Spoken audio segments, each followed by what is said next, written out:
Is the presentation shared or do I need to? Yes. Yes. Hello, everyone.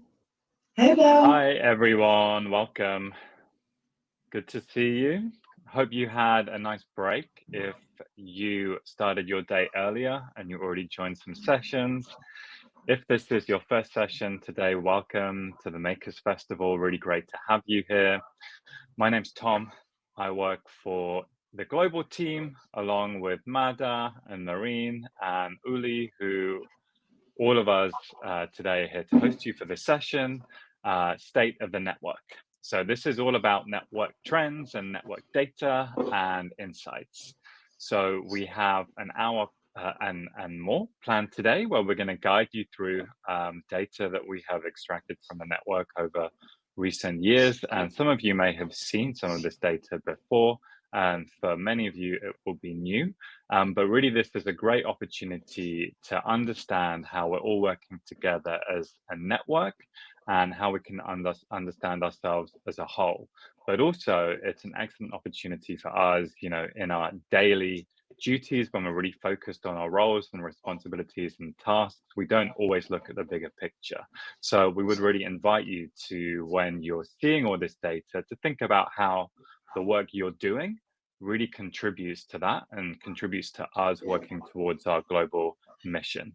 So I am going to hand over to Marine and Mada now, who are going to be your main hosts, and you will hear from me a bit later. So Mada, Marine, thanks very much, and everyone else, I hope you enjoy. Thank you, Tom. Hello, everyone. Welcome to the session. Mada, can you put me on the framing slide, please? So Tom already did a bit of a framing of the session, but I just wanted to give you a clearer picture of what we're going to go through together. So we're going to really, take this opportunity to dive deep into the data we have and analyze how it actually reflects our progress towards achieving our theory of change. So for those who are maybe not familiar, our theory of change is really our guiding thread in how we approach our goals and how we ensure progress as a network. And today our analysis will really follow this thread, providing insights into how our current activities are serving our larger mission. In a second part, we really want to give you an opportunity to actively participate in this conversation. So we'll be hosting a small world cafe to give you a chance to connect and share insights and discuss ways together on how to craft more complete and compelling story of our network's impact. In this presentation, to provide you a holistic view of our work, we've drawn data from different sources. So you can see them here. They're all mainly from 2023. So we're going to present 2023 data. Just wanted to clarify. So we'll use data points from our global community survey, which gives us insights into the perceptions and needs of our community members. We'll also leverage data from our global programs data collection survey, which gives us insights into, the diversity and spread of our network's initiatives. And finally, we'll leverage some data points from the DEI diagnostics and the environment network data collection. Next slide, please. So to begin with, and to help you engage with the content of this session, we've prepared a set of questions for each main section of this presentation. Next slide, please. So I'll invite you now to answer this question in the chat. So we want to know, what's your role at Impact Hub? Are you a program manager? Are you a host? Are you a co-founder? So I'll give you 1 minute to answer the question in the chat. Okay, co-founder. Hi, Alex. Coordinator from Caracas. Coordinator. Great. I'd love to see the mix of, having community and program managers and learning designers. Okay. So next question, Madza. I'm gonna ask you, how many people are part of your team? So you all work for in the different impact hubs. How many people do you have in your team? So 5 in Tehran,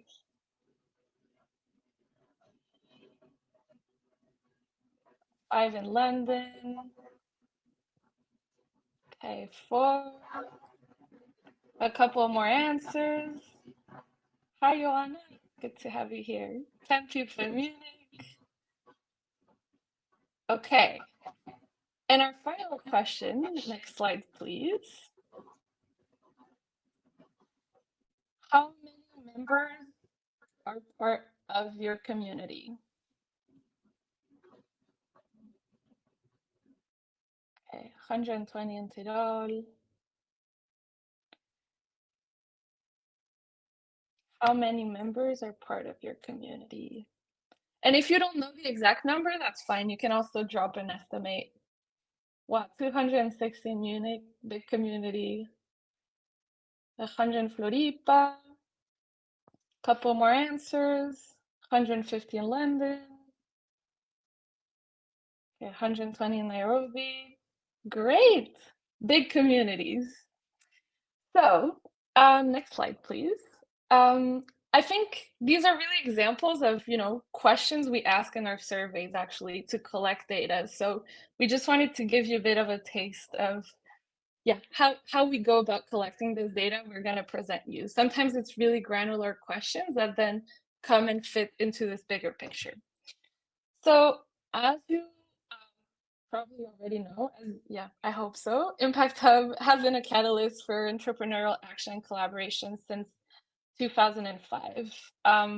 We're proud to be a locally rooted yet globally connected network with, to this date, 120 impact hubs across 65 countries. Next slide, please. Our community is really quite extensive. So as of 2023, a network had a collective reach of almost 19 million community members.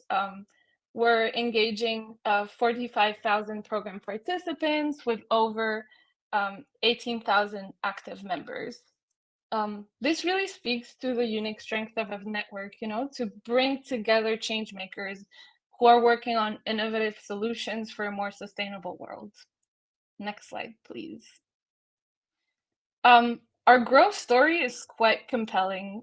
I don't know if you had the opportunity to attend this session, the second session today, around the story of how this network was founded. If you haven't, I really encourage you to go and watch the recording. But since the first hub in 2005, our network has expanded quite a bit.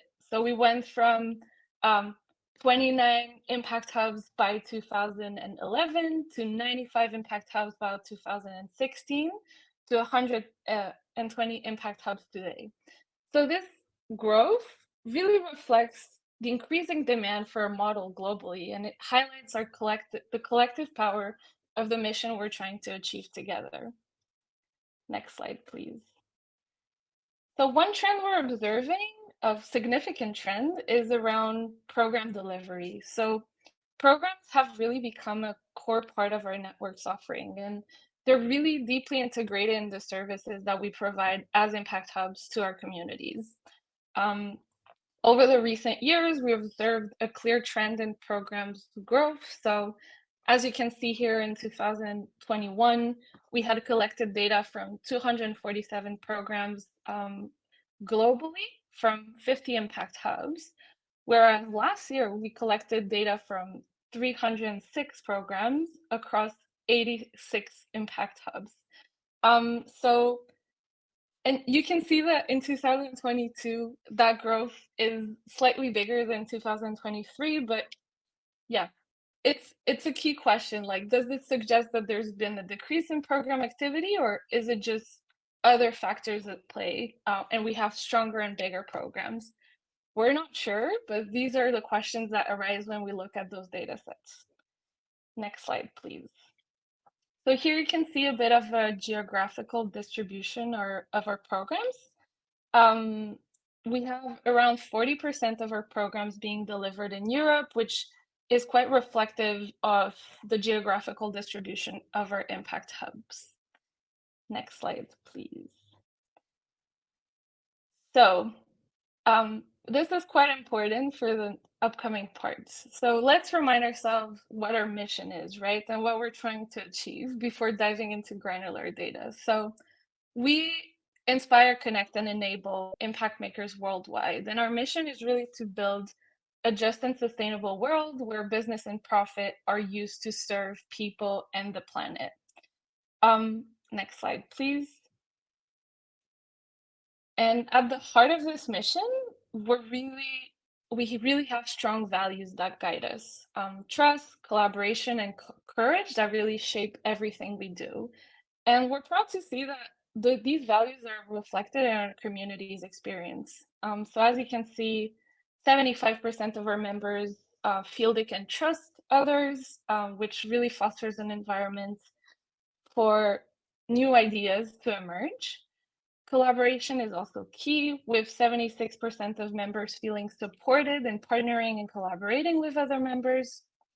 And finally, courage is also at the heart of our work, with 80% of members feeling motivated to take new initiatives on.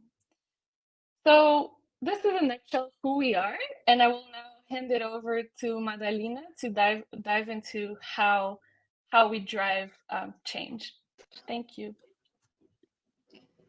Thank you so much, Marine, for the overview. And for the audience, please bear with me because in the next slides, we're going to see a lot of numbers. I can tell you from the beginning that we handpicked some numbers to show you because we have a lot more. But Marine was talking about our mission and our purpose. And how do we realize our purpose? We pursue our impact making through two pathways of activity.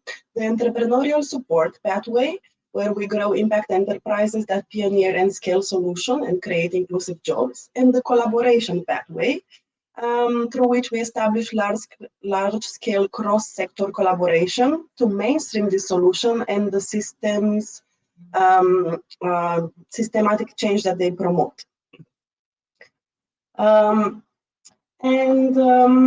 Before going further, with these lenses in mind, I'm curious, what are the main services your Impact Hub offers to its members? Is it a more entrepreneurial hub? Are you more into convening and ecosystem building? Let's see what do we have in the room.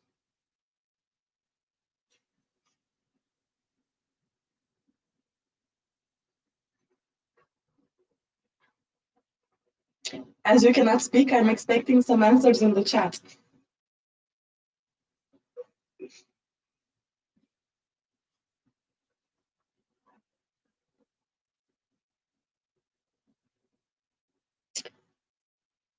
So programs, co-working, investment.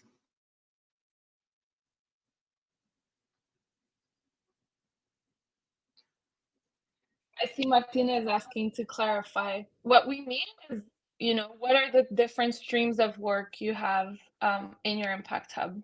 Are those more community services, hosting events, running programs? So these are just a couple of examples.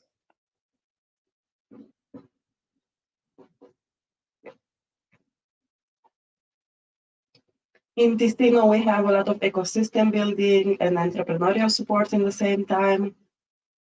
Business development, consulting, and starting to grow across the hubs as well. Community events and programs is always the heart of Impact Hubs. And policy support. This is interesting.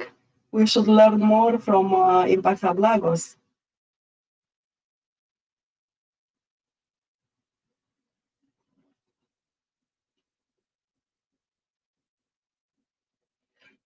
And hosting events.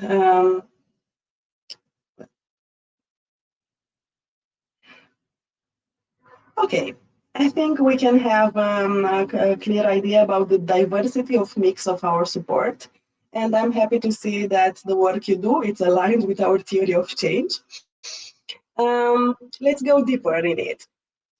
If we look at the entrepreneurial support pathway, the way we do it and what we want with this is to help entrepreneurs start, grow, and scale their organization.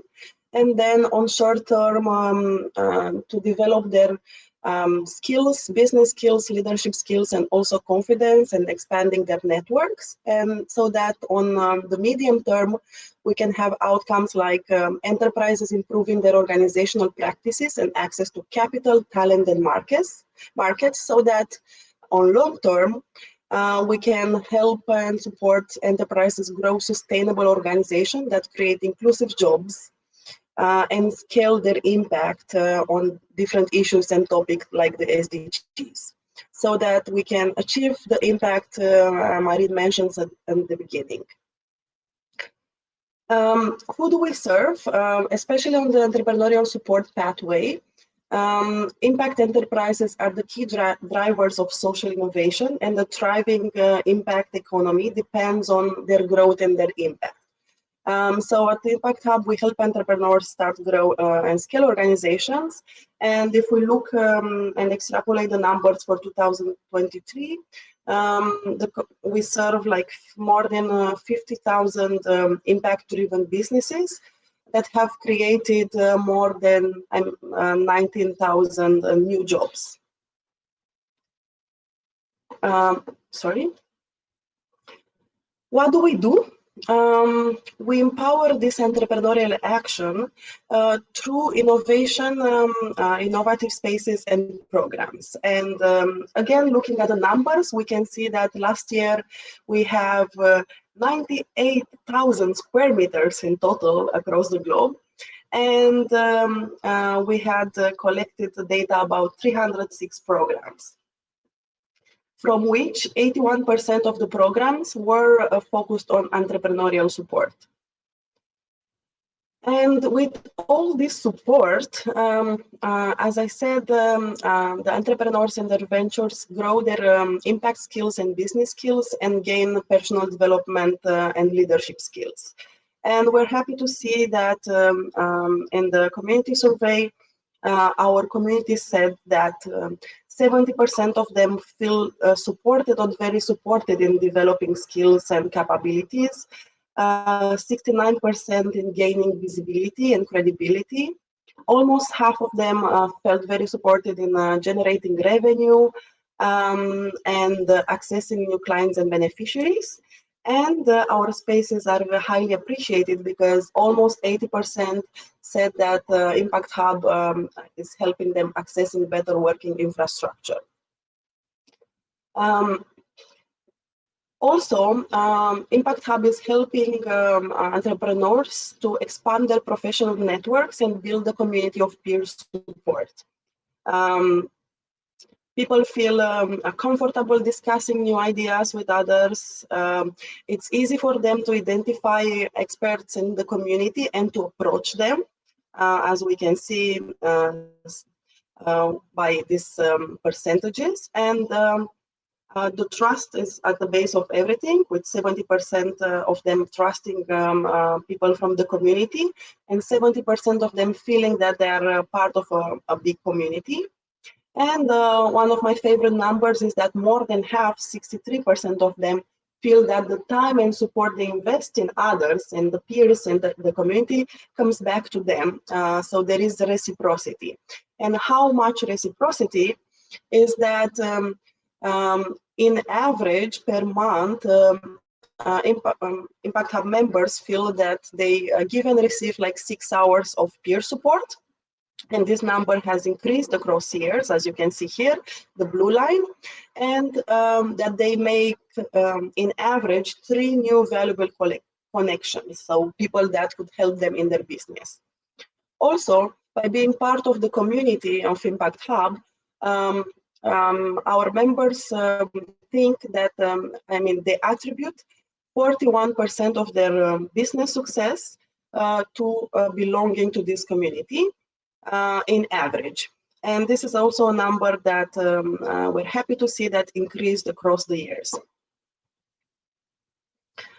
Going even deeper in entrepreneurial support, we also help them to find and keep staff.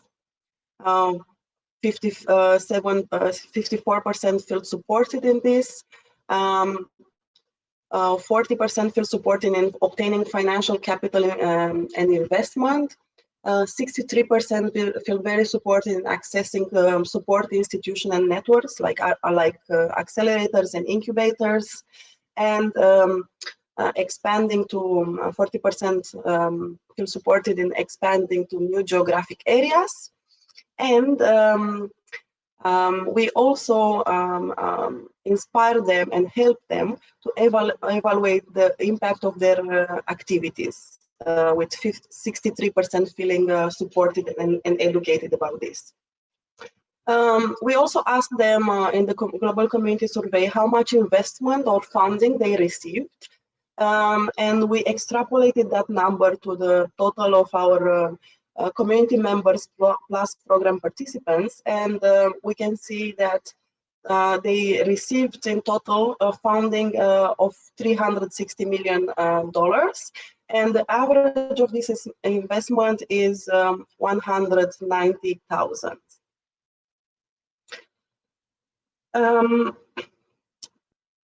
The second pathway, it's about collaboration, and in order to achieve this collaboration, we have three approaches: the collective approach, the community building approach, and the cross-sector collaborations. And what do? We convene and facilitate collaboration among public, private, and civil society actors to tackle systemic challenges, to create the condition for meaningful collective actions on issues like climate change and inequality. Sorry. Community building is at the heart of Impact Hub and at the heart of everything that we do, as we have seen also in the session in the morning about the history and the creation of the Impact Hub network. And this community building has been evolving into ecosystem building, where diverse players that play a role in the entrepreneurial collaboration on issues that matter are recognized and invited into intentionality, hosted multi-stakeholders engagements over time, and around particular shared areas of interest. And when we went back to our community members in the survey, asking them how do they feel about community and collaboration, we can see that 28%, like 1 out of 4 members, received a valuable good or services on a discount or for free. Again, a quarter of them work jointly on a project or activity with another community member. Like I said before, they feel easy discussing ideas, identifying experts, and trusting people, and finding easy to approach. These numbers I'm repeating here because they are very important, both for the entrepreneurial pathway, but also for the collaboration, because in order to enhance the entrepreneurial ecosystem, we need to have this foundation of community, collaboration, and trust. I said before that in average, people spend 6 hours per month helping others in our community, but it's very impressive when we calculate and extrapolate the total. So we have more than 600,000 hours of support given in our community last year, and this would be the equivalent of more than 300 pro bono advisors. Convening collaboration and ecosystem building, it's also something that we can see in our programs. We map our programs by their primary focus that they have, and of course the majority of them are focused on entrepreneurial support. But in the last years, we can see that impact ecosystem building and network development has increased. Also codification and capacity building, and slowly but steady we have also corporate and institutional innovation, and other topics like issue-based ecosystem building, research and convening, and policy shaping.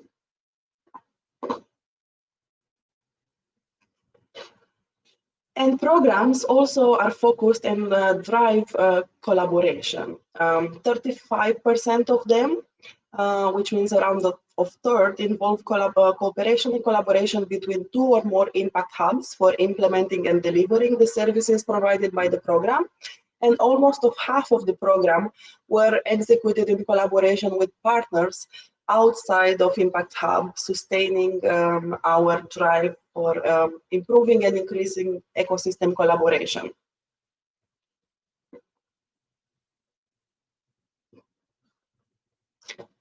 Now let's...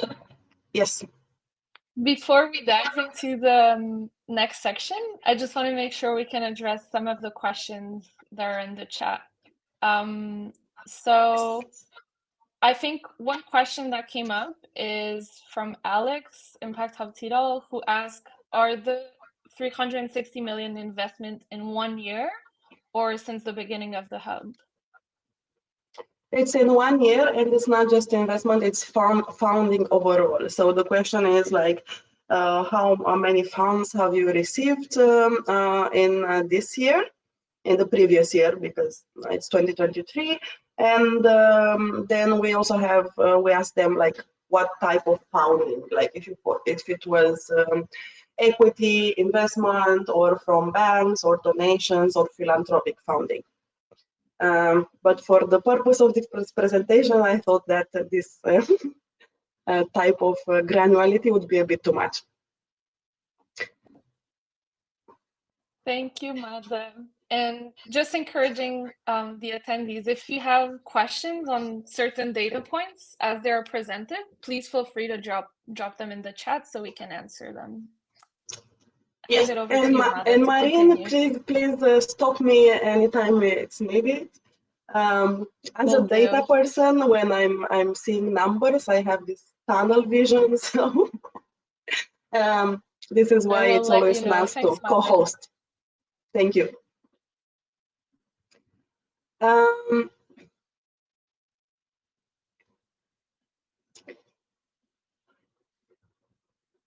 Let's see if you can guess what percentage of our programs in the network have diversity, equity, and inclusion focus.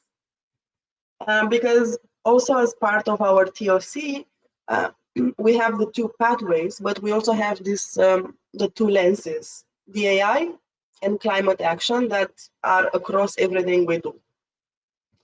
Again, in the chat, who gives less, who gives more?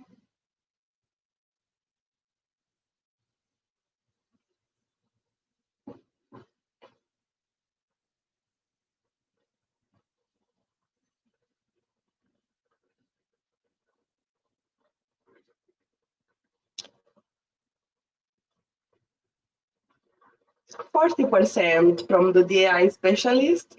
Thank you, Moni. 35%, 45%. You're very close, yes. You have been to the global gathering and you have paid attention to the state of network presentation. Or you have discovered it on the knowledge space where we have all the resources after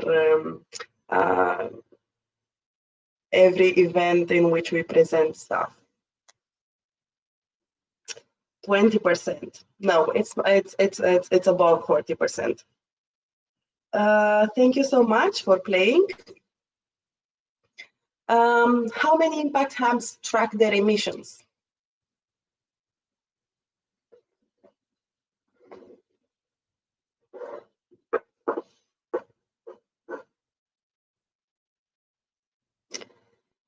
10%, 50%. This is hopeful, but no. I don't think there is a network in the world that tracks 50%. Maybe the B Lab, 25%, 15%.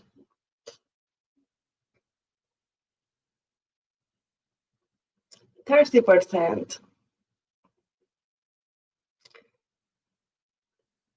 So we have a big range from 10% to 50%. We will discover in the next slides the answers.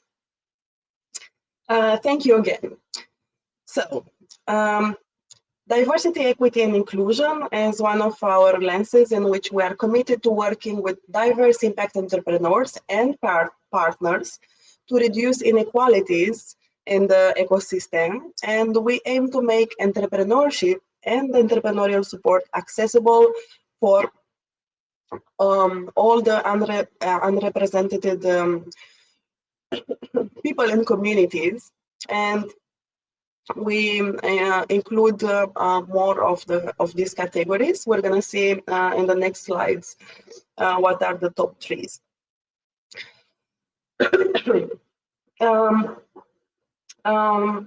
The DEI team worked a lot in mapping how do we tackle and what we do about diversity, equity, and inclusion in impact hubs across the network. And overall, from the mapping work completed so far, we can see the degree in which impact hubs are inclusive or not of not so much of specific underrepresented groups. The most included groups are women and youth, with Impact Hub actively taking measures to include these categories in memberships, programs and teams.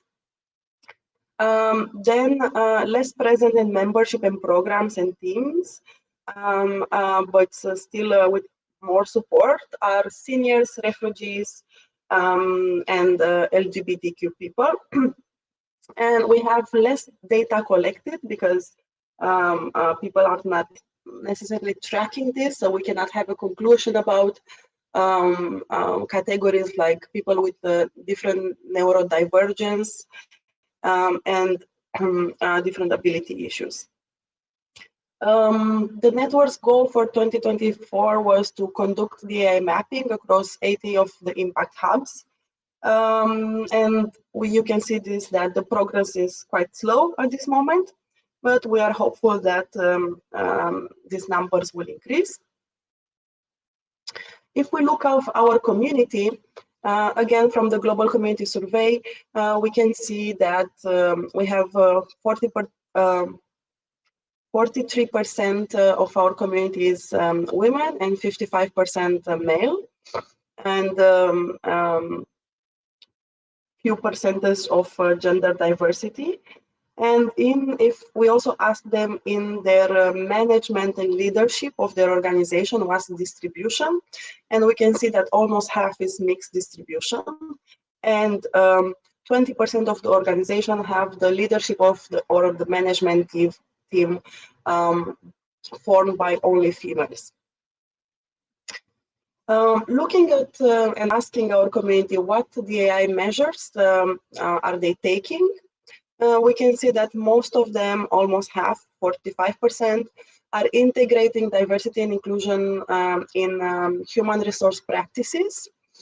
And then,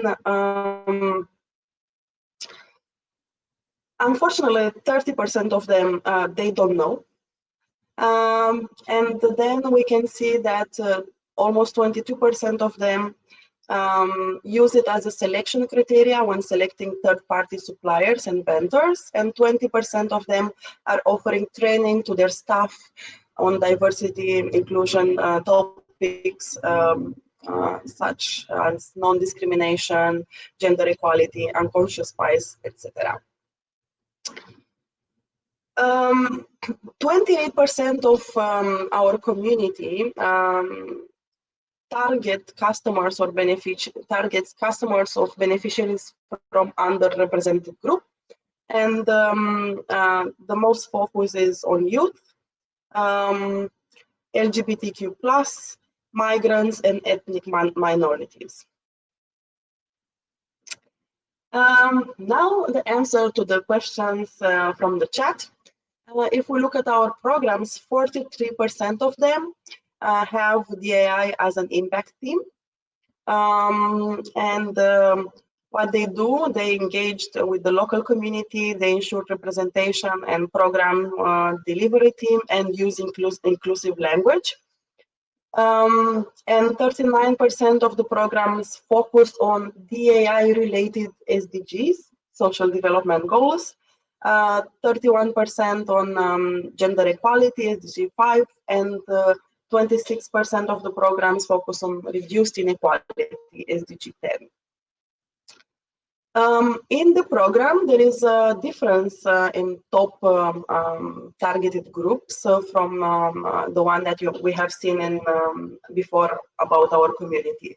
The top engaged group is women, 38% of the programs targeting this, then youth, then again, people from low income livelihoods and rural communities and ethnic minorities and refugees. This might be also due to the fact that, as Marin said at the beginning, 40% of our programs are from Europe, and a part of these issues have been hot topic in Europe in the last years. Sorry.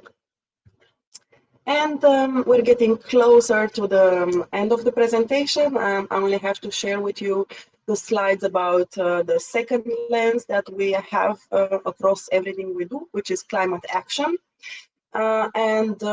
We want to support impact entrepreneurs and cross-sector multi-stakeholders collaboration, working on specific societal transitions goals such as more inclusive, sustainable food system, more circular revenues chain, and intervention to bring emissions to zero or towards net zero. We looked in our hubs, and 60 impact hubs are tracking their emissions. 10 impact hubs across different regions are participating in the pilot project, and there have been 5 meetings about talking about actions that we can do for sustaining climate action and net zero. And the goal is to increase these numbers and then to reach 100% of the hubs with emission tracked and with targets for transition set. In our community, where again we ask our community members, 60% of them have circular business models, 23% of them apply circular design principles in their operation, and 16% of our members want to learn more about becoming circular. The action that they do towards climate is that 25% consider that their organization is working towards becoming carbon neutral or net zero. 13% self-declare that yes, their organization is net zero.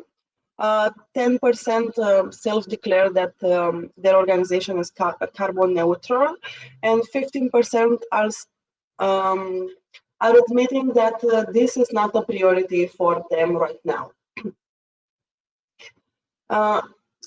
Again, looking also in our programs, 54% of our programs have a climate action impact team, and the top are food and agriculture, circular economy, and net zero.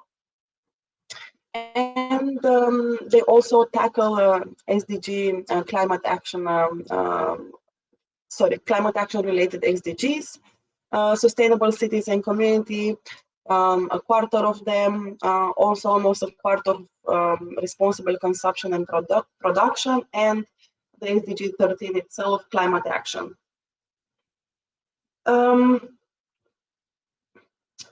So in total, 47 of our programs are focused on climate-related SDGs, and 80% of our programs target and help the building and growth of green ventures. Before, yes, I'm going to stop here. Yeah. Yes.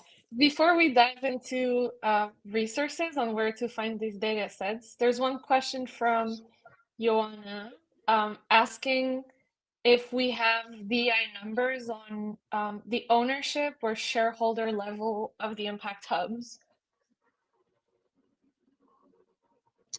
I think we might have it in the 360 diagnostic that we have done last year, because we had hundreds of questions in there.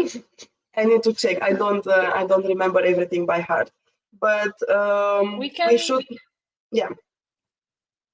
We can get back to you, Joanna, and we're actually gonna. This is a perfect transition to actually share where you can find those data points. So as Mara highlighted, it was quite an effort for us to nail down some key data insights and data points to share with you today, but there's much more that is being collected every year. So we want to make sure that you have access and you know where to find all of the data points that you need to inform your work and learn more about the network. So Mada, please go ahead. So as you have heard, and you're going to hear again and again during this week, our main point of finding stuff and resources is the knowledge space. And I just put here some print screens, but I'm gonna stop sharing and switch to the knowledge space itself. 1 second.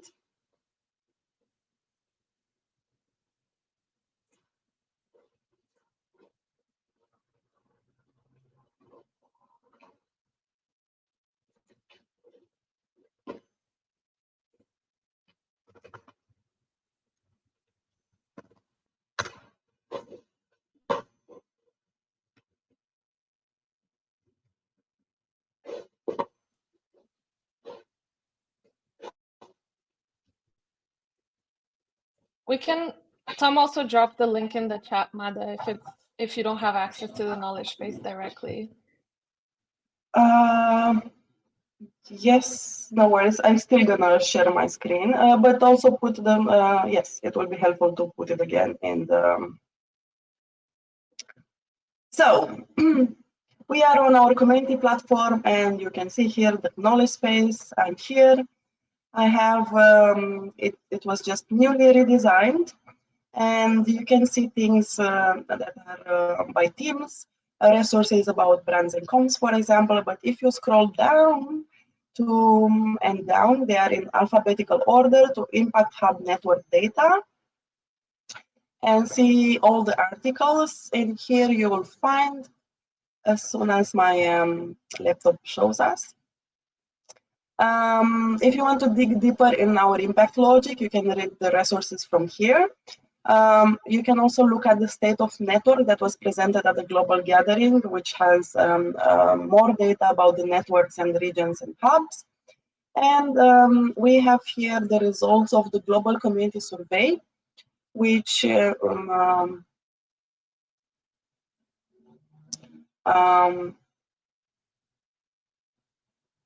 sorry.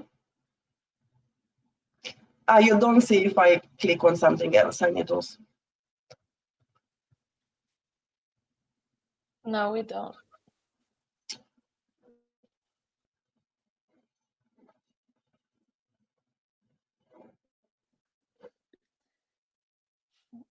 First time using a new platform. It comes with its perks.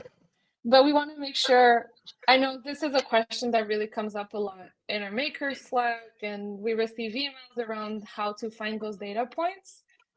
So yeah, we feel it's really important to share with you how to access them and what type of data you can see. So yes, now it works, Wanda.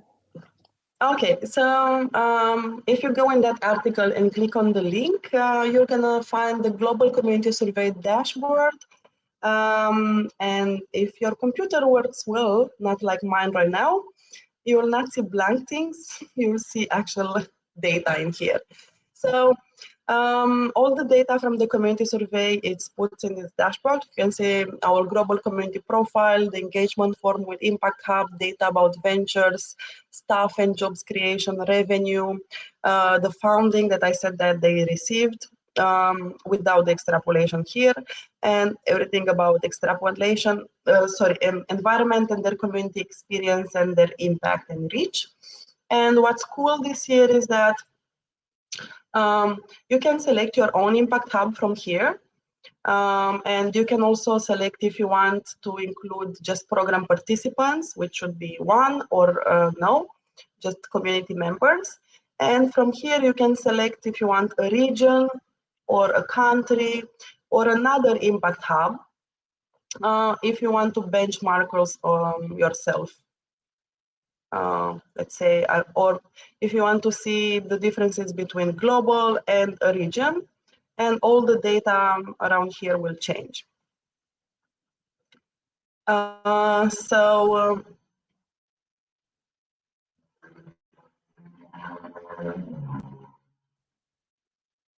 This was just one of the examples. There are not many articles in there, so I invite you to take your time and maybe open them and play with the tools that you're going to find. The other important place where you can find articles in data, it's in our own website.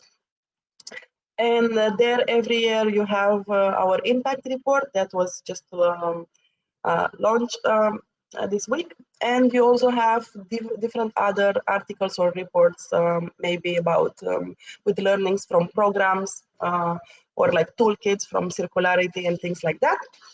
And if she is ready and she's here, because I cannot see, I would invite Idalit to tell us a bit about this year impact report. I will actually play the video if that's okay. It just got launched yesterday, if I'm not mistaken, so we'll share this with you. Apologies. Okay. I actually cannot share it. So, Tom, let's move to the next section and we'll share it at the end. Sorry for this tech issue. Let's move. Great. Yeah, let's move into the next section. So that's a good incentive to stay throughout the next activities that we have planned for you, because we'll invite Idalit to the stage and can share some really exciting videos and news about our impact report and how you can share that with your community. So thank you, Mada, for that overview. We wanted to make sure you had some time to actually talk and process that information with other people across the network. There are almost 90 people in this space today, so super cool. Makers from all over the world focused on many different things, different roles, different interests, different thematic focuses. So what we've done is prepare 3 breakout activities for you. They will happen one after the other, and they're simply 3 questions to provoke conversations between you. In a moment, Yuli is going to open up breakout rooms for maybe 4 to 6 people. So there'll be quite small spaces. If this is your first time at the Makers Festival, if you're new to the network, don't worry, everyone's super friendly and these are very, casual conversations to talk. So hopefully you can use this time to connect with other people, get to know them. But really, we're going to ask you 3 questions. We'll break you out into the first question, bring you back. You'll have like 10 minutes in that session and bring you back. And then we'll release the second question and you'll do the same and you'll repeat for the third round. And then we'll come back together. And if we have time, we'll look at any key takeaways that you want to share with the group. But we've also prepared a harvesting document. So what we would love you to do is actually share, record your thoughts in this harvesting document, which I am going to share with you in the chat now. So you can already click on that and open the Google Sheet. So you should be able to edit that document. When you're split into breakout rooms, you'll have a breakout room number. So use this document, find the breakout room number that corresponds with that, record who's in your space, say hi, and then start to answer the question together and take note of any key insights that you think would be useful for the rest of the group to understand. So that by the end of this process, we have a super great resource where we really understand what the network's doing and where we want to go. So we're going to start with where we are now. So the first question that we have for you, and it's in the harvesting document as well, don't worry, is what types of data are you currently collecting as part of your work? And how do you think it connects to our network's theory of change? So really how it connects to our mission and everything we're doing to get there. So big question, don't worry, share what you know, get to know other makers, and we'll break you out into the breakout rooms. If you can, before you start. Okay, so this is the first time we've done breakout rooms using this new tool. So there are a few bumps in the road. I think some of you ended up in breakout rooms, others didn't, either because it's not clear or maybe because you still might be feeling a little bit shy, which is totally okay. So what we thought we would do instead is have a bit of an open conversation. And we'll remind people of the questions in a moment.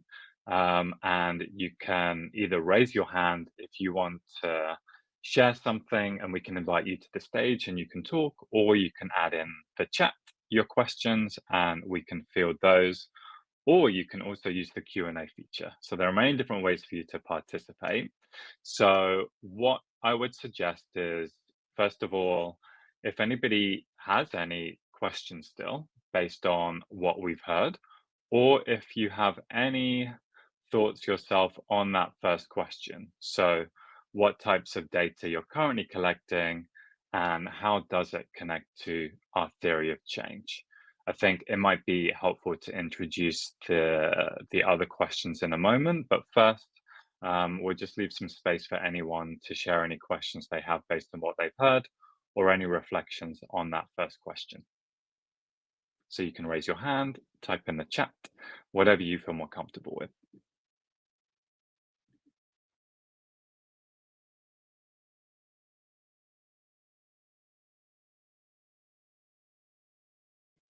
Okay, so thanks, Alex. We have a contribution from Alex from Tyrol. Firstly, we tried to get as many members as possible to complete the global survey. Yeah, that's often a big process for impact hubs, but there's also a survey for each offering as well. And Impact Hub Tyrol uses this to evaluate their own goals. So they're linked to the global goals that we have. Thanks, Alex.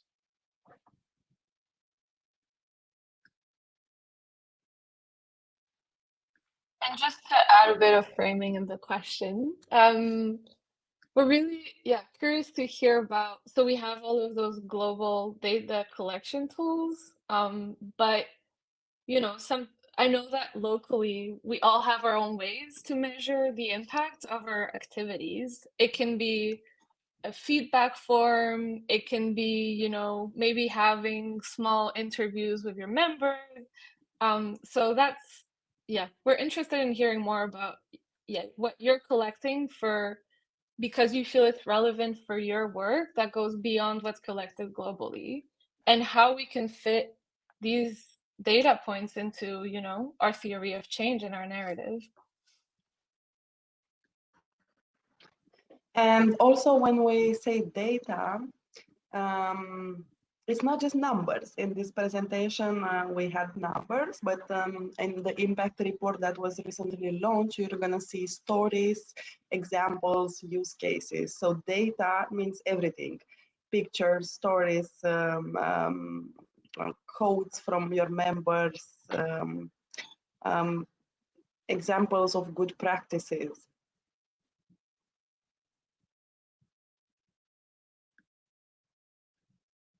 And what I'll suggest is that we actually open up the conversation a bit further as well. So we can talk more broadly. We've asked you that question around what you're currently collecting, but also where do you think we should be going here in terms of our data collection and what we should be collecting? How can that help us tell a more compelling story? And are there great examples within the network or further afield that you think we should be learning from? You know, those really powerful experiences and examples of storytelling. Those are all things that we do as a network, locally, regionally, and globally. So if there's any experiences or thoughts you have there, now's a great time to talk about that. It might be work you're already doing or just thoughts you have on where we could go.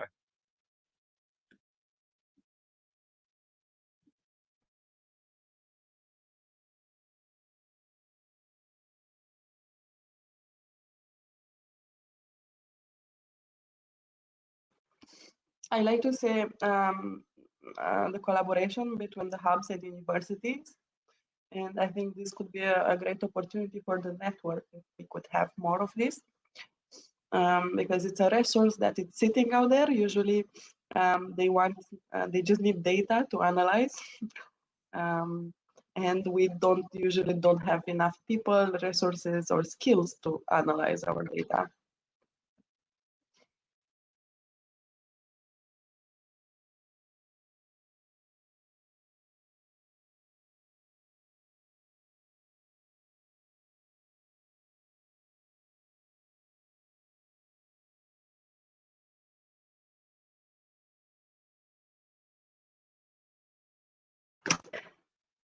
Oh, I like Luis' ideas. To bring you to the stage, let's try like a virtual fishbowl.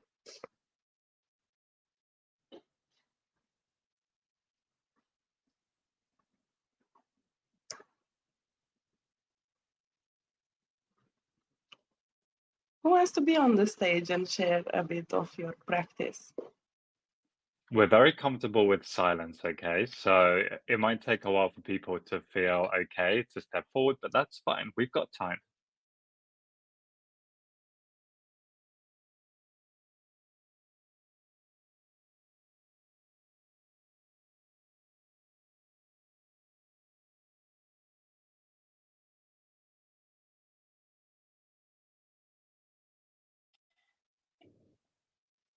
Yes, data is scary, but not that scary. It's really important to tell our story.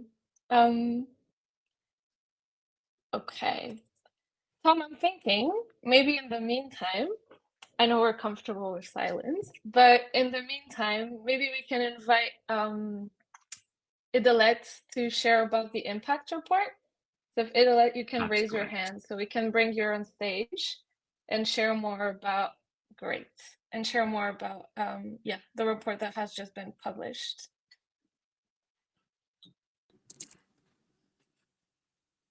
Hello, Idalet. Oh, yes, working. Fantastic. Yes. Thank you guys.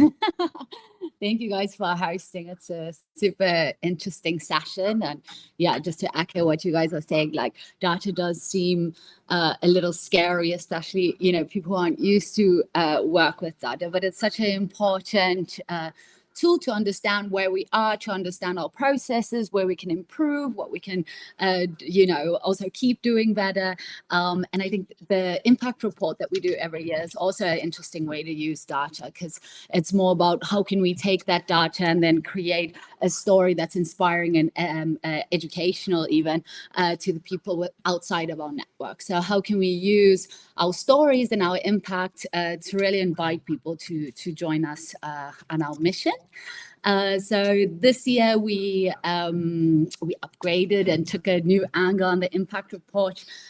Again, where we really focused on taking the numbers that we have, mixing them with some of the industry numbers in the world, so that people can really understand that it's not just, you know, what Impact Hub is doing as a network, but also this global movement towards businesses that are more focused on purpose and also profit.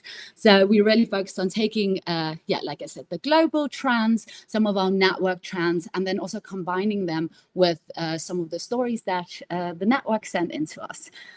So I don't know if we're able to share the video, Marine. If not, we can share a link perhaps. I'm not able to share the video. So let's share a link if that's okay. And I'm happy to share screens with what the impact report looks like, if that helps. That could be helpful as well.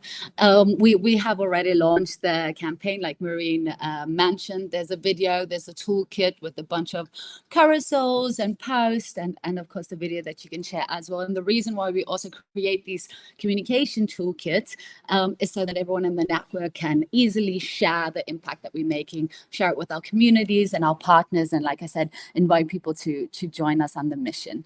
So I think unless anyone has any questions, that was the only thing I wanted to share. And again, just inviting people to share within their networks. Oh, and then one extra thing is we have all of the content that you can share, and we have this page on our Impact Hub website. The template will also be available for Impact Hubs who are using our WordPress. So if you're interested in knowing how you can apply it with your local numbers, you can reach out and we can set up a call and see how we can make that happen.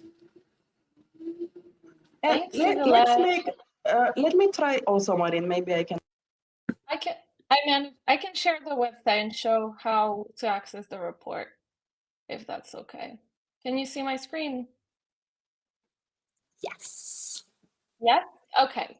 So on our webpage, you can go to Impact Report and you'll see there's a beautiful format when you can scroll down and see all of key impact data points. You'll see they're slightly different to the ones we've presented because, as we said, we had to narrow them down. And you also have the report in a PDF format by clicking on this little button. So I really encourage you to have a look. And if it's not already done, we'll drop the link in the chat. Yes. And one last thing, the downloadable link was the presentation was created in Canva. So if you're interested in gaining access to that Canva presentation, again, to edit it or add anything that you'd like that's more relevant to your local context, please feel free to reach out. And that's it. Thank you, guys. Thanks, Idelette. Thank you. Any questions from the crowd? Any thoughts? Also interested in those thematics, right? We've done lots of work over the past 2 years around really understanding the work we're doing on environmental action and diversity, equity, and inclusion.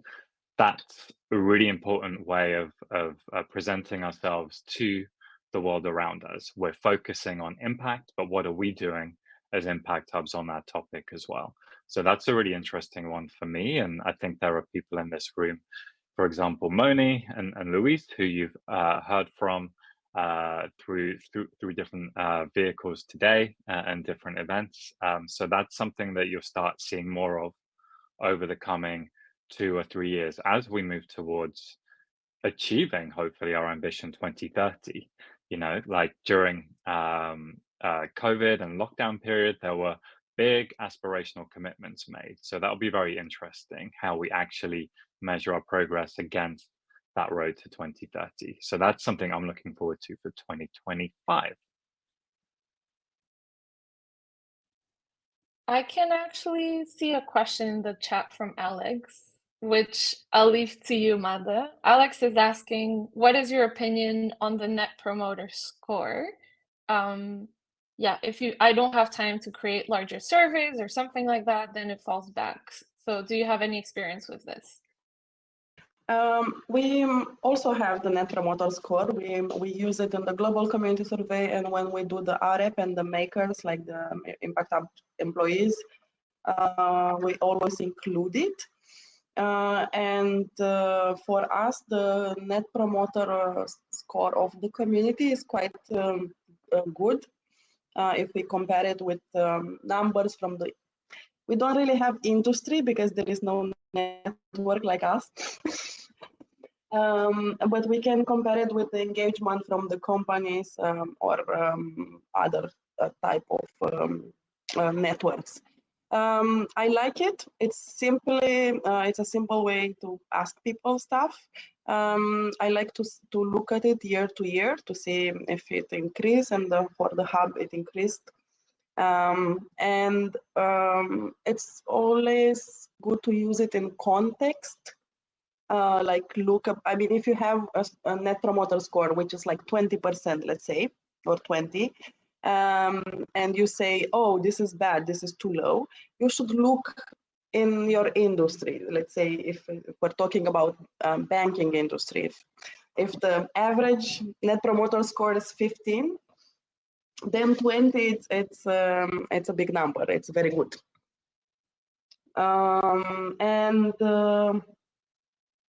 Yeah, in the Global Community Survey dashboard, I think you have a tiny link there about an article about how to use and interpret Net Promoter Score, because it's a question that I receive every year.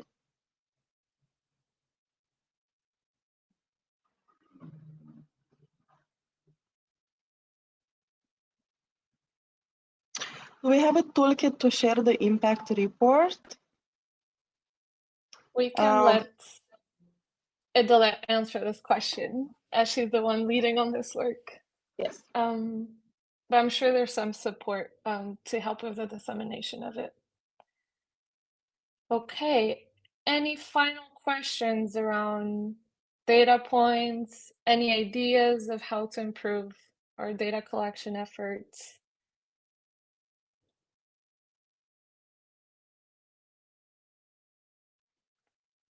See, Luis is raising his hands. Okay.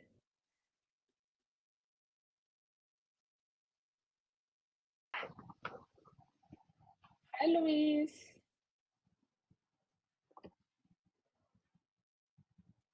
Luis, can you hear us? Hello. Yes, I was trying to turn on my camera. Hey, everyone. So as no one was jumping in, I can jump in and just bring like a conversation. As Tom was mentioning, data is something that is super important in the work that we're doing, especially for like when we're talking about our goal as a network, that we have to become like net zero in the near future and to work more with like a databases that it's comparable between all impact hubs and that it's kind of like shareable. So we have been doing a great work with some impact hubs to start this work of like collecting data about emissions. So emissions in all types of scopes, in all our operation. We have been working with like specific impact hubs to create a way of also digesting that and supporting other impact hubs on starting creating this databases, but just something that I really wanted to bring here, which is a super important conversation for this moment here of like data, is that for our transition to a less carbon emissions network, the first step for anything is for us to start collecting data about where we are at the moment. So the first thing that we need to do as a network is to start creating this baseline, which is something that we don't have in the network. We do have some impact hubs that are doing great work on starting measuring their emissions. But for us to be able to have something comparable and something that it's useful for the whole network to move forward and create different types of things on, for example, having a shared, I don't know, software that everyone can use to measure the same data, or that we have something that it's comparable between impact hubs, or something that it's useful for everyone to take this data from other impact hubs as a network and use it in your own locality. We need to have every impact hub starting to gather this data. So basically, like, just something that I wanted to bring is this super important thing of us starting to measure data about our carbon emissions in our operations. This is something that you also can find on the knowledge space, how to do it. We do have a document there that specifically explains to you how to use our measuring data, which is a simple document for you to start using. We're going to have a conversation on the third day of the Makers Festival about specifically like gathering this data, and some impact hubs that have done that, they're going to explain how this journey was to them. But this is kind of like the first step for us to move forward with other conversations on, for example, how we can support each other on decarbonizing our emissions, or how can we move to more efficient operations and stuff like that. All of this, it's essential to start with data collection on our emissions. And only if every impact hub is collecting data about your own emissions, that's when we can actually take action to kind of like move forward and take new actions upon towards like decarbonizing our network. So just wanted to bring that. It's super important. As Mada said in the beginning, we have some impact hubs that have already reported as they have at least started to work on their baseline. It doesn't mean that this is enough. It means just that like some of them have already started to like work on their spreadsheet. But it also means that like these impact hubs, they need to continue, have every year their data to be comparable to the baseline, but also to create targets on how to decrease those emissions and everything. We are doing a great work. We have some stuff on the knowledge base already, and we are creating new stuff to support you on this transition, on this work, on how to create targets. And if you haven't been in touch with this material yet, please reach out to me. I'm going to be more than happy to support you on and guide you on how to do that. And that's it. Thanks, Luis. And I'm wondering, so Mada and Marine are really great people to have conversations with about data and programs and what that's telling us about our network. So maybe with some leftover time, I could ask the both of you a question. What are you most looking forward to when it comes to Impact Hub's journey on this topic? You know, what most excites you about our data, what it's telling us, and where we can go with it?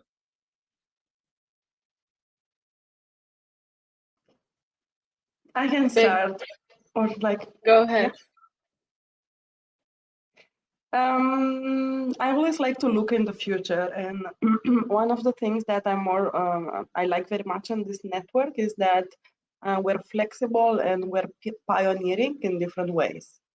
So what I'm dreaming and very much looking into is in 1 year or in 2, how all our data collection processes and processing will change with the help of AI. And AI and all other new technology development that will start to appear or to be developed on top of this. And because we have 120 locations, I'm sure that, I don't know, in 1 month or 2 or 3, we're gonna have an impact hub saying, hey guys, I did this amazing thing. Let's scale it into the network. This is what I'm hoping for. Yeah, I think similar to you, Mada, what really excites me is to start making sense of, there's a lot of data in this network on so many levels. We've seen it, programs data, community data, DEI data. So this was a bit of a first attempt to really connect it to the theory of change. And I'm really excited to see how we can do more of that moving forward to get into this habit of telling a story, right? Like I know comms people say it a lot, but how can we tell a story that's evidence-based with all of the data points that we're collecting? And how can we also, start collecting data points that we're maybe not collecting and remove the ones that we feel are not relevant anymore? Of course, we need consistency across time to see those trends we were talking about. But as we evolve, we also need to keep that in mind. So if you have, as we're drawing the surveys for next year, I think if you have any ideas, good example of data-driven storytelling from other organizations you've seen locally, regionally, globally, please let us know, because this is an ongoing effort. Great. Sorry, another quick one about also our journey as a network collecting data. Right now, we don't have a members directory or So what I would like to see as soon as possible in the future is to move from this global community survey that we are doing kind of in the same way since in the last 8 years, like to a way in which we have a constant member directory with data about our members, and which we can see data instantly or like quarterly, and in which we could just send them from time to time short surveys, not the big one that we have right now. Like to distribute it, okay, now because you are interested in the AI, just answer this. You, because you're working with the environment, answer these 10 questions. You are entrepreneurs saying that you're looking for investments. So if you want to be on our top list on a portfolio that we can share with investors and partners, please answer these extra questions. And I think this could change also the effort that each one of your hubs is putting in collecting all this data, and maybe it could be a bit more dynamic and playful and useful for our members themselves. That's really great. And that actually is a great segue into one of the upcoming sessions we have later today. So right now, over like this session and the session that follows and the one after that, this is kind of like our data block.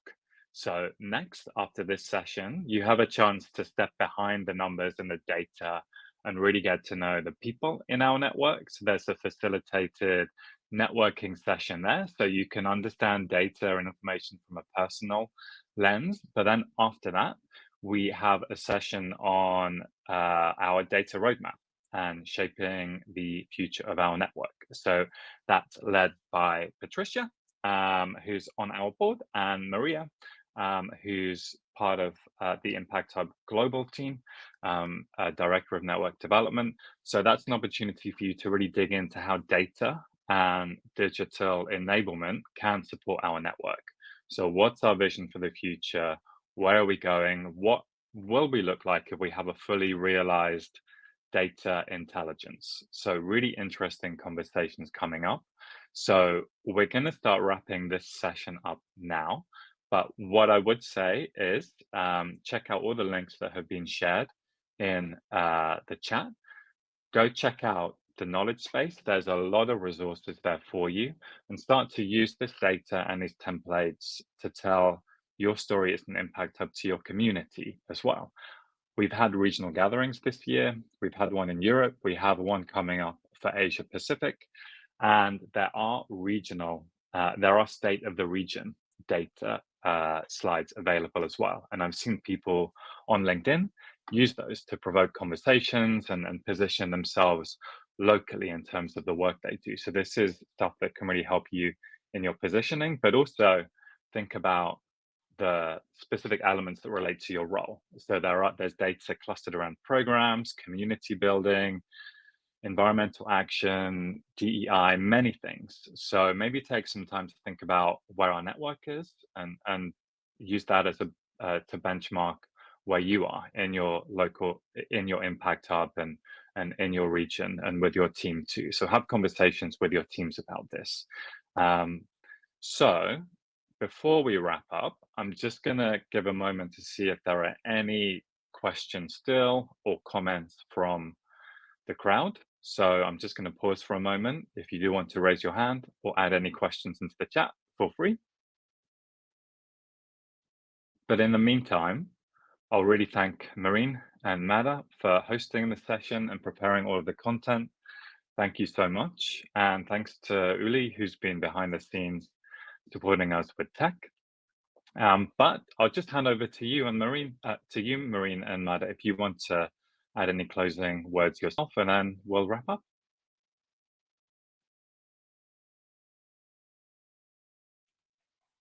Sure. Thank you so much, Tom, for hosting us in this session and for having a bit of an improvisation, because as we said, this is the first time using the platform, so we're learning. I think really encouraging makers here that have any idea in terms of data collection to share it with me and Madalena. I think, sometimes we're used to all of the templates we have, and we try our best to adapt the questions to make them relevant to your local context. But if you have any feedback or ideas for next year, this is a great time to send these to us. So yeah, that's my main ask, and I really encourage you to go look at the data Madalena presented in the knowledge space. There's so much there, and it's hard to choose, but I think, when you have questions around who's running a program on circular economy in the network, that's where you will find your answer. So feel free to play with it, and if you have any questions on how to go through it and analyze it, we're always here to support. Thanks, and I'll pass it over to you, Mando. Thank you, Tom. Thank you, Marian. Thank you, all of you, for being here and paying attention and listening to us. And thank you most of all for doing every year the effort in providing and collecting all this data so that we can have material to analyze and to draw insights and try to come back to you with reports and also with implementing actions to improve our network. Because in the end, this is why we're doing all this effort to have this deep listening of our community and also about of you, the makers and the hubs themselves. So without your effort and without these data points, we will totally be working in blind. So we're happy that you are helping us to have insights and build on real concerns and needs and facts. Thank you so much. Great, thanks so much, both of you, and thanks everyone for coming. In 2 minutes, we start our networking session where you can get to know makers from across the world. So really don't miss the opportunity. It's a nice chance to build bonds and have conversations over shared interests. So recommend that you jump over to the other room in 2 minutes for that session. But in the meantime, thanks again, Marine and Mada. Thanks everyone for coming, and bye for now. Thank you. Bye.